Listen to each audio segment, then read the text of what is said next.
La mer hurlait dans l'obscurité, giflant les flancs du navire comme pour annoncer la malédiction. Des éclats de rire s'élevaient malgré le vent, ivres de jeunesse, d'arrogance et de vin trop versé. Parmi eux, un jeune homme aux boucles dorées et au front déjà alourdi par une couronne invisible riait sans se douter que chaque vague rapprochait son nom d'une tragédie historique. Il s'appelait William Adeline, fils légitime d'Henri Toigné d'Angleterre et héritier désigné de l'un des trônes les plus puissants d'Europe. Il était la promesse d'un futur stable, le ciment entre la couronne normande et l'ordre anglais, et pourtant, cette nuit du 25 novembre 1120, il allait tout perdre et faire perdre avec lui un royaume entier. Ce devait être une simple traversée. Le White Ship, vaisseau flambant neuf, était le plus rapide de la flotte. Henri Paillet, son père, avait déjà levé l'ancre plus tôt dans la journée depuis Barfleur. Mais William, accompagné de jeunes nobles, de demi-frères, de sœurs et d'une partie de la cour, avait décidé de rester pour une dernière fête. L'alcool coulait en torrent, on chantait, on se moquait des anciens. Même l'équipage, grisé par l'ambiance et les pièces d'or, participait à l'ivresse générale.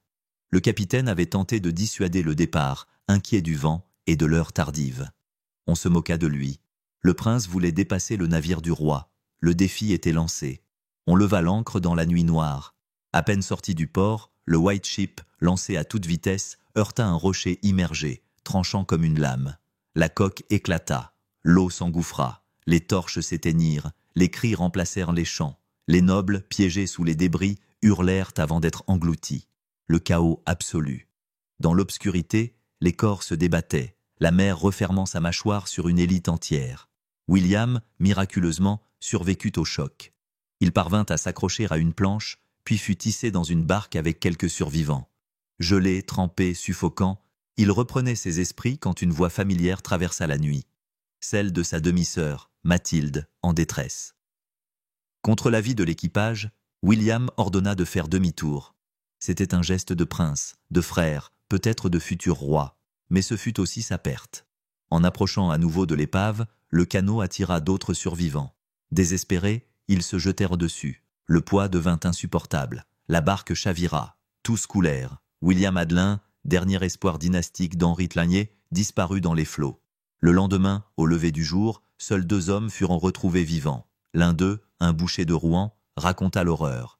Et lorsqu'il fut révélé que le prince avait péri, un silence glacial s'abattit sur la cour.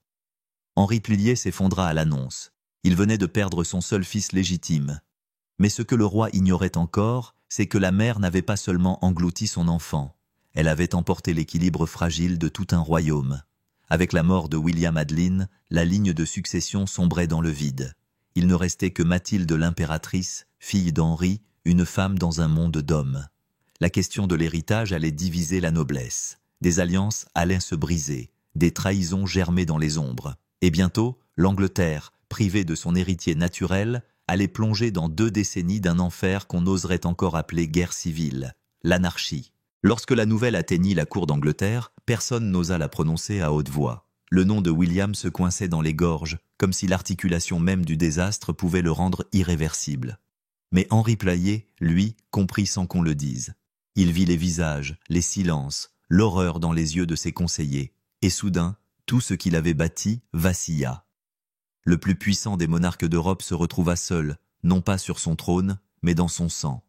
Son fils unique, son prolongement, celui en qui il avait projeté toute sa vision impériale, n'était plus.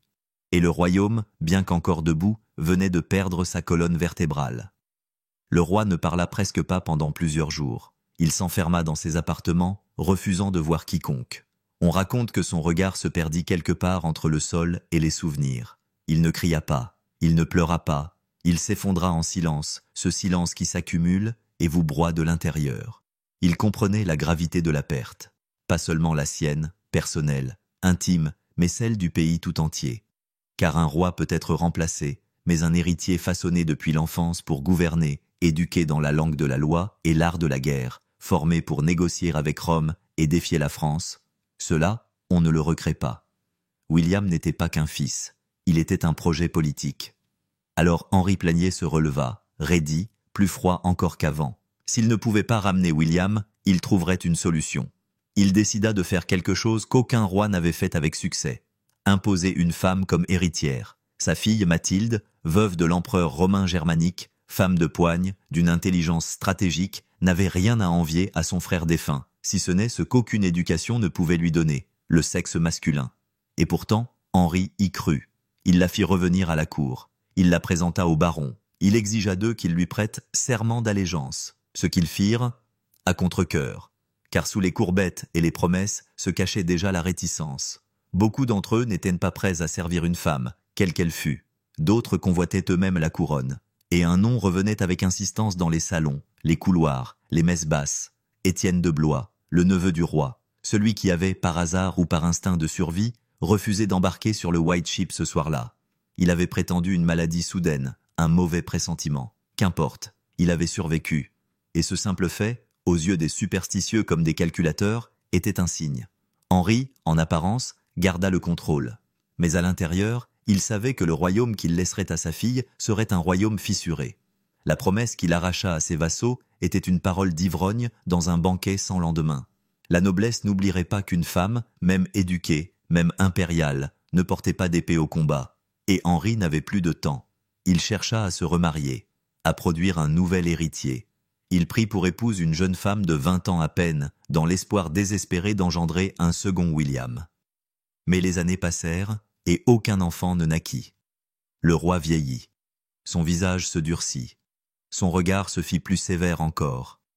Et quand, en 1135, il mourut après un festin de lamproie, ce poisson qu'il aimait à en mourir, littéralement, le trône qu'il laissa n'était pas un fauteuil d'or, mais un piège couvert de sang séché.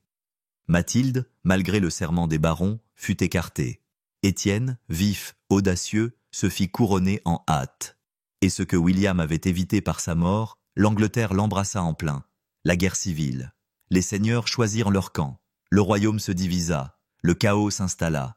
Et pendant que les armées se formaient, que les villes se fermaient derrière leurs remparts, que les familles nobles rassemblaient leurs bannières, un seul souvenir restait, comme un écho noyé dans le tumulte, celui d'un prince, jeune, beau, porté par la mer dans une nuit sans lune. S'il avait survécu, l'Angleterre aurait peut-être connu la paix, mais il n'avait laissé derrière lui que des vagues et la promesse brisée d'un empire. La couronne n'appartenait plus à personne, ou plutôt, elle appartenait à celui qui pouvait la saisir le plus vite, le plus fort, sans scrupules ni remords. Étienne de Blois, fils d'Adèle, la propre sœur du roi défunt Henri Plénier, n'attendit pas que la poussière se dépose sur le cercueil royal. À peine les cloches funèbres avaient-elles cessé de sonner qu'il chevauchait déjà vers Londres. Il savait que Mathilde, retenue en Normandie, n'avait ni l'armée ni le soutien immédiat pour s'opposer. Les barons, eux, étaient fatigués d'attendre, fatigués d'être menacés par une autorité royale de plus en plus vacillante. Étienne arriva le premier. Il promit l'ordre, la stabilité, la continuité. Et surtout, il était un homme. Le 22 décembre 1135, Étienne fut couronné roi d'Angleterre à l'abbaye de Westminster. Mais ce couronnement n'était pas celui d'un souverain incontesté. C'était l'acte inaugural d'un conflit qui allait durer près de 2 décennies. Un conflit qui allait vider les coffres, ravager les campagnes, retourner frère contre frère. L'histoire appellerait cela l'anarchie. Mais ce mot est trop propre, trop élégant. Ce fut une guerre sale, confuse, souvent sans ligne de front, où les villes changeaient de loyauté comme on change d'étendard, où les seigneurs prêtaient serment le jour et trahissaient la nuit. Mathilde, de son côté, ne resta pas figée. L'impératrice déchue n'avait pas l'intention de se laisser effacer. Elle se savait légitime. Elle savait aussi que les promesses que les barons avaient faites à son père n'étaient que des mots de lâche. Elle rassembla ses partisans. Elle s'allia avec Robert de Gloucester, son demi-frère, homme de guerre redouté, et commença à lancer des attaques ciblées sur les possessions d'Étienne. L'Angleterre, alors, ne fut plus un royaume, mais un damier. Chaque château, chaque ville, chaque pont devenait un enjeu de domination. Les paysans, les moines, les commerçants vivaient dans la peur. La guerre n'épargnait plus rien. Étienne, pourtant, tenait bon. Son autorité était contestée, mais sa présence militaire empêchait l'effondrement total. Il avait su s'attirer l'église, les grandes maisons, et surtout, il avait de la chance. Plusieurs fois capturé, plusieurs fois libéré par des retournements de situations presque absurdes, il semblait doté d'une invincibilité politique. Mais cette chance ne dura pas éternellement. En 1141, Mathilde remporta une victoire décisive à la bataille de Lincoln. Étienne fut capturé. Les barons, déstabilisés, hésitaient. Fallait-il reconnaître Mathilde? Allait-elle enfin régner? Ce fut là que le destin, une fois de plus, se joua en coulisses. Mathilde entra triomphante à Londres, persuadée que le peuple l'accueillerait comme une reine légitime. Mais ce fut l'inverse. Sa froideur, son arrogance, son refus de distribuer des faveurs, tout cela lui aliéna les soutiens qu'elle aurait dû consolider. En quelques jours, la ville se souleva. Elle dut fuir, précipitamment, sans même asseoir son autorité. Étienne, relâché par un échange de prisonniers, reprit le pouvoir. Le conflit s'enlisa à nouveau. Les années passaient, l'Angleterre saignait. Dans les campagnes, les soldats pillaient, les forteresses improvisées poussaient comme des champignons. Chaque seigneur se comportait comme un roi en miniature, frappant monnaie, levant troupes, rendant justice selon son bon vouloir. Il n'y avait plus de centre, plus d'État, seulement des factions et des haines anciennes remises au goût du jour. Le peuple, écrasé, ne priait plus pour la victoire d'un camp, mais simplement pour la fin de la guerre. Et toujours, dans l'ombre de cette tragédie, planait le fantôme du prince noyé. Certains murmuraient encore le nom de William, comme une malédiction. Si le White Ship n'avait pas coulé, si ce jeune homme n'avait pas été englouti par la mer, tout cela n'aurait pas été. Il aurait régné. Il aurait contenu les ambitions. Il aurait épargné à l'Angleterre cette décennie de feu et de cendres. Mais il n'y avait pas de place pour les si dans les champs des veuves et les silences des orphelins. Il fallut attendre encore des années. Des campagnes entières furent brûlées et reconstruites, puis rebrûlées. Les alliances changèrent comme les vents sur la Manche. Étienne vieillissait, son autorité s'effritait. Mathilde, elle, semblait s'éloigner du rêve de couronne comme d'un mirage devenu trop sanglant. Son fils, Henri, un jeune garçon vif, élevé en Normandie, commença à apparaître dans les récits.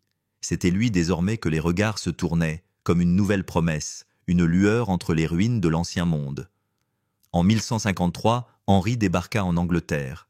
Il avait à peine 20 ans, mais portait déjà dans ses yeux la mémoire des morts et dans sa démarche la fatigue d'un royaume trop longtemps à genoux. Étienne, brisé par le deuil, il venait de perdre son propre fils Eustache, héritier direct, comprit ce que même la guerre ne lui avait pas appris, qu'un roi sans avenir est un roi sans couronne. Il rencontra Henri. Les deux hommes ne s'aimèrent pas, ne se firent pas confiance, mais ils se comprirent, et un accord fut scellé. Henri serait son successeur. Étienne garderait la couronne jusqu'à sa mort, mais à sa mort, le pouvoir reviendrait à celui qui n'était pas né pour régner, mais qui avait survécu à ceux qui l'étaient. Quand Étienne mourut en 1144, Henri monta sur le trône sous le nom de Henri II. Il fut le fondateur de la dynastie Plantagenet, l'un des rois les plus puissants d'Europe, père de Richard Cœur de Lion et de Jean sans Terre, constructeur d'un empire s'étendant de l'Écosse aux Pyrénées. Il régna avec autorité, intelligence et cruauté. Mais tout au long de son règne, un nom revenait dans les couloirs du pouvoir comme un chuchotement, William. Car rien de tout cela n'aurait dû exister. Ni l'anarchie, ni les Plantagenets, ni les bûchers de Becket, ni les croisades. Tout, absolument tout, avait basculé une nuit de novembre dans le craquement du bois brisé contre un rocher invisible. Et pourtant, l'histoire oublie. Elle simplifie. Elle écrit en lettres d'or les noms des vainqueurs et laisse les noyés dormir sous les vagues. William Adelin, à peine 17 ans, ne régna jamais. Il ne fut couronné dans aucune abbaye, son visage ne fut gravé sur aucune pièce. Il ne laissa ni loi, ni descendants, ni bataille célèbre. Il ne fut qu'une absence, un vide, une promesse rompue. Mais cette absence fut si grande, si lourde, qu'elle fit vaciller tout un royaume. Aujourd'hui encore, au large de Barfleur, lorsque les pêcheurs jettent leurs filets, certains affirment qu'ils entendent dans le vent le murmure d'un jeune homme, appelant à l'aide depuis les profondeurs. Une voix noyée qui ne demande ni vengeance, ni couronne, mais seulement qu'on se souvienne. Pas de lui en tant que roi, mais en tant que ce qu'il fut réellement, l'héritier qu'on attendait et que la mer a pris.